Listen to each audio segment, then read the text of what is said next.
people, how's it going? Welcome back to Lily White Lane. Hope you're doing good, hope you're keeping safe and well, and in the words of Alan Partridge, hope you're having a really good Saturday and weekend, wherever you are in the world, and whatever you are planning to get up to today and of the weekend as a whole. The Premier League season is back. Not the same excitement as a Spurs fan, and I think most Spurs fans feel the same. After the news yesterday, we were slowly getting more excited as a fan base because we brought in Van den Ven, brought in Valise, played some really good football against Barcelona, and the excitement was building as the game was reaching nearer on Sunday against Brentford. And in yesterday's news about Harry Kane has just brought the excitement levels straight to the ground, and that is quite upsetting. But look, hopefully they do start to rise, and I'm sure they will tomorrow, as Spurs are back in action against Brentford at the gtech, and I am looking forward to it. Despite all the news about Harry Kane and the drama there, I am looking forward to seeing Tottenham Hotspur back, and I think there's a lot of positives we can take into this game. The exciting football we're going to be playing all season and tomorrow at the gtech. Some of the new signings we're going to see tomorrow. Maddison in the starting lineup, I presume and predict. Van den Ven, will he be starting? Will he be on the bench? And there's so many questions heading into tomorrow's game. Who will line up for Spurs? You know, will Giovanni Lo Celso play? Will it be Maddison? Will it be Skip? Will it be Bassoon? Will it be Højbjerg? What's that midfield three going to be? What's that front three going to be without Harry Kane? How will Spurs adapt without Harry Kane? How will Ange postecoglou do in his first game as a Premier League manager and as a Tottenham Hotspur manager? And who will be captain for Tottenham Hotspur? We're going to be trying to answer all of those questions in today's video. But before we do, make sure, if you haven't already, to smash that subscribe button. If you haven't done it yet, why haven't you done it yet? What are you doing with your life if you haven't subscribed to the Lily White Lane YouTube channel? So make sure to do that. Make sure also to smash that like button as hard as you possibly can. Give it a Tyson Fury right hook and tap that notification bell so you'll be notified and let know every single time we do upload another brilliant piece of content. Yes, I'm up my own arse. Another brilliant piece of content on this channel. And look, without further ado, enough waffling, enough faffing about. Let's delve straight into the Tottenham Hotspur versus Brentford preview. Ange Postecoglou's first game as Tottenham Hotspur manager. Tough circumstances. He was meant to be doing his press yesterday, answering questions about how the team will get on Sunday. Every single one was about Harry Kane, and I'm hoping that saga on what's gone on the last few days doesn't affect the team too much. I'm sure it will a little bit. It's bound to, when you're expecting to play with this player who's world class for the entire season and manage him, and then he goes 2 days before the season. But yeah, I mean, not much you can do about it. I think we should have accepted the offer for Kane. I think it was the right decision. And if fans are annoyed at anyone for Harry Kane leaving, be annoyed at Enoch and Levy for yet again letting down another top player, and a top player having more ambition than the ownership model that we have. But look, Ange Postecoglou's tough circumstances coming into his first game, but this man thrives under the pressure. He thrives when his back's up against the wall. He said in every press conference I've seen in him, you know, he's come out and stated that I thrive under the pressure. I love it when I'm underestimated and when people go against me and when the chips are down. And he's heading into Sunday with people expecting Spurs to finish mid-table this season without Harry Kane, with people expecting Spurs to take a hammering and hoping they will, so Sky Sports can get their big upset of the weekend and people can just laugh at Spurs. And I really hope he proves them wrong. I really do. The guy speaks really well to the press. He constantly says that people underestimating him, and he loves it. He loves it when people underestimate him. And that's what they did when he went to Celtic. When he first went to Celtic, they nicknamed him Ange Hasn't Got a Clue. They took the mickey out of his name. The fact in general, he was Australian as well. And yeah, first few games of the season, he struggled. He did. I believe 3 wins out of his first 6 in his first season at Celtic. But straight after that, they started getting better and better and better. The football started to instill more and more into that team. And they weren't taking the mickey out of him anymore. It wasn't Ange Hasn't Got a Clue, it's Ange Postecoglou Ole, and they were chanting it every single game. And look, hopefully this guy can get the fans on side straight away. He's definitely got me on side. I like what he's done at Celtic. I like him as a manager. I like the way he speaks. And yeah, he thrives under the pressure.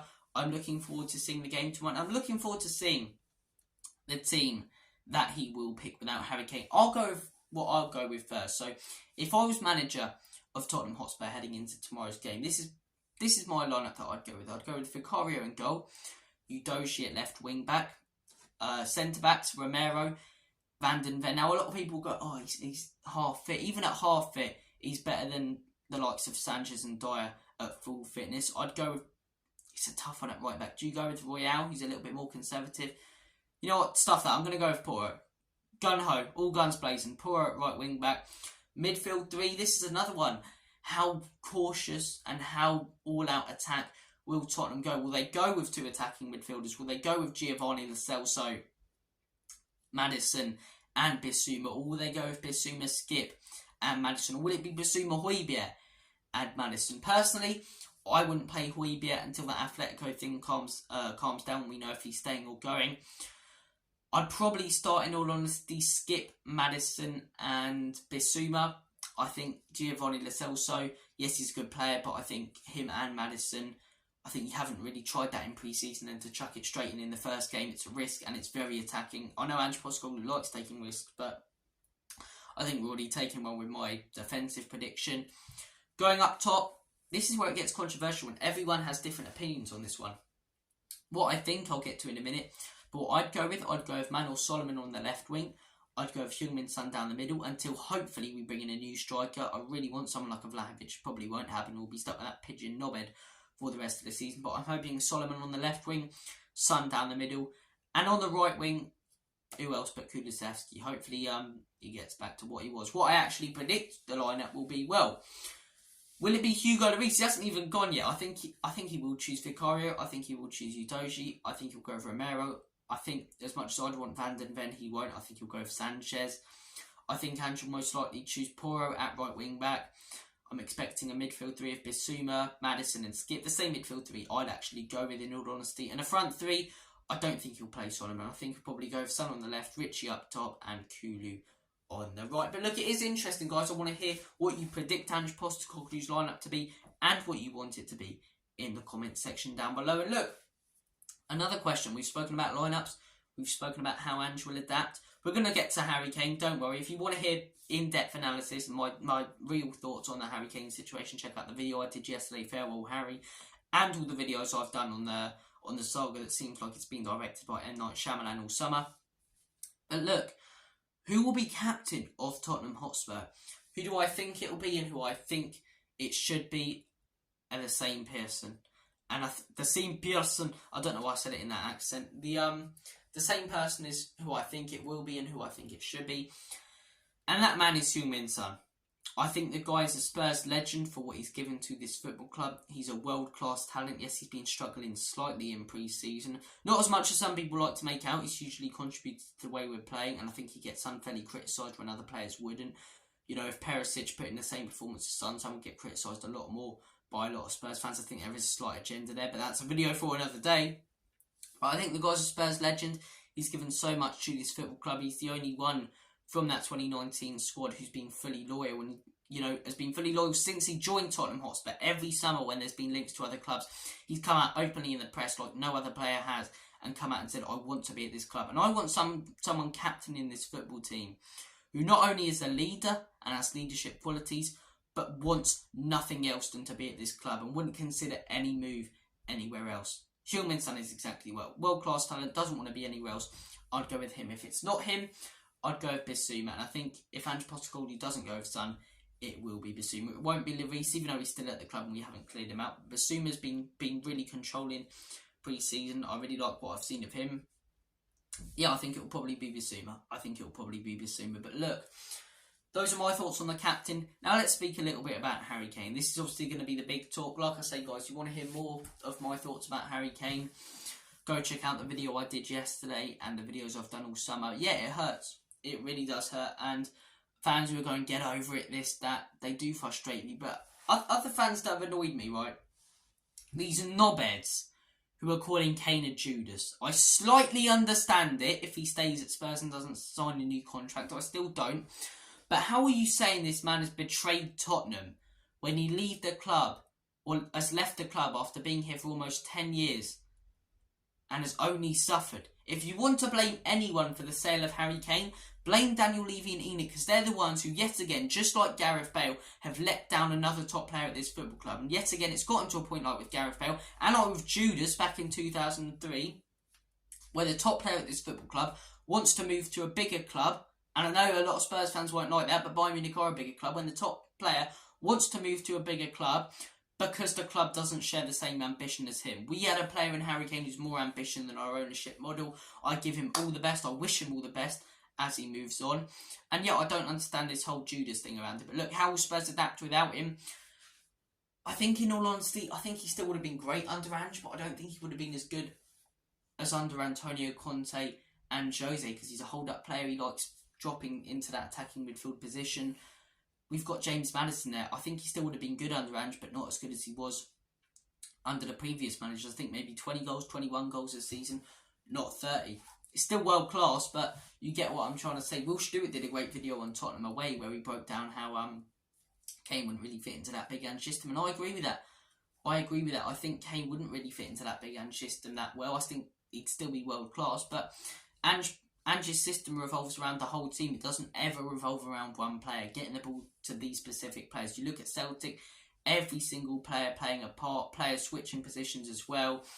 Yeah, I think Spurs are going to play similar football. I think it's going to be more of a team game instead of getting the ball to Kane and Son and expect them to deliver magic, as it was at times under Antonio Conte and under Jose Mourinho, where we just get the ball to Lowe's lot and they get us out of these deep holes we've written. But yeah, I think we will struggle a little bit. I think there's bound to be some drop-off. Obviously, there is when you lose a world-class player for the first season like Harry Kane, and you downgrade to Richarlison, because that's what it is. It's a huge downgrade. There is bound to be some drop-off, and if I were to re-predict the Prem now, I'd put Spurs 7th and Newcastle 6th, but I'm not going to, obviously. I'm not like that. But yeah, I don't think we'll suffer too much for it, and I think these people who are predicting Spurs outside the top 10 are just doing it for laughs and clicks, and because they despise Tottenham Hotspur, and they want nothing more than to see us fail. And Ange Postecoglou, I hope he proves them wrong as much as he wants to as well. I really do. Brentford come into this game very hot form. They've had a much better pre-season than us in all aspects. Their fitness levels are higher, more wins in general. And look, no Tony until January. When he comes back, he'll make a difference, obviously. But I still think they're a top 10 side, even without Ivan Toney. I think Visser has really shone, especially since Tony's been injured and since he's got his real chance. I think Rico Henry's a top quality player. I think Nathan Collins is a very, very good signing. And Burmo, that guy's one of the best players, one of the best wingers, I believe, when he's on his game in the Premier League. The guy's pacey, prolific. We saw it when he came to the Tottenham Hotspur stage. And Brentford are a very good team. Spurs are going to be playing exciting football. I think it's going to be an exciting game for the neutral. My prediction, I'm going to go with 3-3. I predicted it on 1 hour, or he calls it 1 hour with Stell. Soon enough, it's going to be 5 hours with Stell. We did half an hour with Stell. Then I had to change it to 1 hour with Stell. Then we went on for 2 hours yesterday when I was on his show. Check that out after this one. Excuse me, over at Tottenham away. Soon enough, it's going to be 24 hours, a day with Stell.